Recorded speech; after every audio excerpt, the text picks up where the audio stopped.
This is the Rogue Warrior, Dick Marcinko, reaching out to you in America, armed and free. 690 on your AM dial at KVOI, and Charles Heller's got the rest.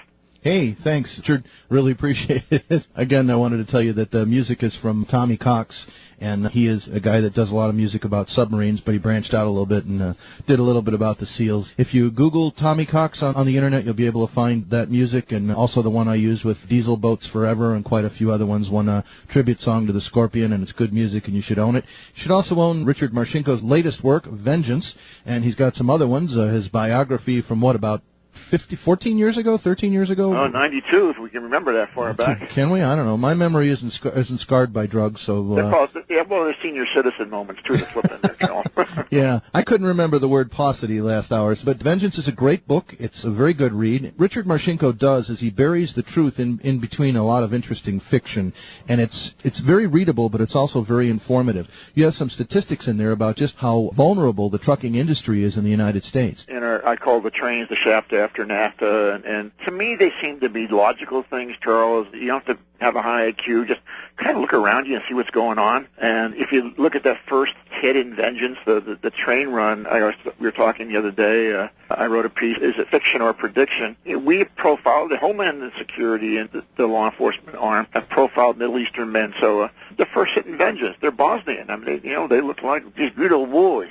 Yep. But they say, same beliefs, the same hatred, and of course, after I talked to you the other day, I checked. That chloride train that had a derailment in South Carolina was in January, and 8 people died. It's that easy, just a derailment. So here in the United States, what really is amazing is that you can be a bad guy, come to the United States, steal, buy, or borrow anything you really need. It's not like you have to carry the bomba with you across borders, and it's hard to do. It's very easy to do. I worked for a time on the railroad. Few people realize just how vulnerable trains are to anything from someone jumping on board and commandeering the train to a small arms fire. While I was on the railroad, there was a bizarre incident just west of Casa Grande where 2 drunk members of the tribe on the reservation there I'm not making a slur against Indians. These 2 guys were drunk.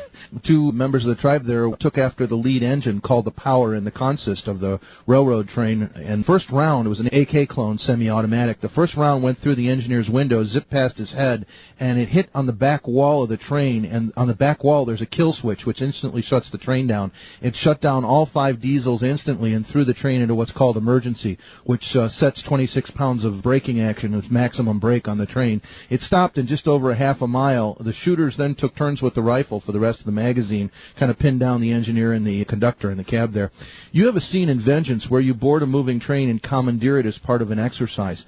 The engineer manages to get off 1 round at you from a Colt Detective Special. By the way, I'm wearing one of those today. It's a violation of federal law for the train crew to be armed. Can you think of anything more stupid than that? Well, just like we fought for a long time to get pilots trained after 9/11. They're still not. And they're still not, and some pilots fight it, and the unions fight it, and it gets back to the vulnerability thing. And it's ridiculous. I mean, I guess that we're doing all these things half-assed. Mm-hmm. We say, I'm going to get you, and then we put our hands in our pockets and say, will you take the first punch, please? Yeah.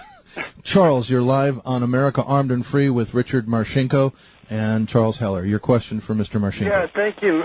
Richard, my nephew's in Iraq, and I was listening to a show the other day on public broadcasting that really surprised me about the incredible number of private contracting firms. I realize that you're private these days that are in Iraq. The Army Corps of Engineers is protected by private contracted mercenaries over there by the United States, by Halliburton, as a matter of fact. And so you have a situation where you have American military guys who are making hardly anything, standing there being guarded by guys that are getting paid $1,000 a day, and if they decide that it gets too hot for them or it gets too close, they can just pack up their tent and go home. And what I want to know is,